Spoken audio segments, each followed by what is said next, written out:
بسم اللہ الرحمن الرحیم۔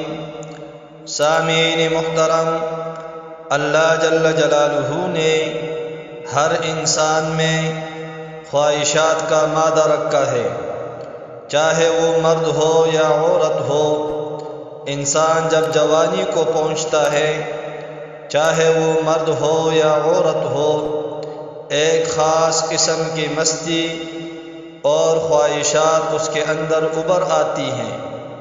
بہت سارے جوان اس مستی اور خواہشات کا اظہار شرم کے مارے نہیں کرتے، اور بہت سارے جوان اس مستی اور خواہشات کا اظہار کر لیتے ہیں۔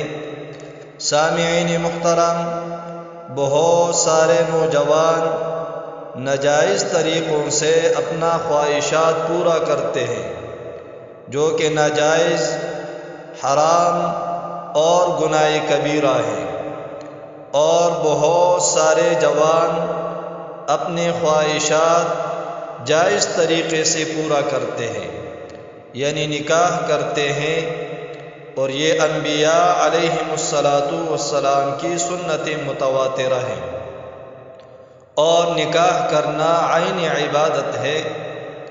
کبھی لڑکا چاہتا ہے کہ فلاں لڑکی کے ساتھ میرا نکاح ہو، کبھی لڑکی چاہتی ہے کہ فلاں لڑکے کے ساتھ میرا نکاح ہو، لیکن اس میں کوئی رکاوٹ بن جاتی ہے۔ لہٰذا ان رکاوٹوں کو ختم کرنے کے لیے ہر نماز کے بعد 222 مرتبہ ان کلمات کو پابندی کے ساتھ پڑھے۔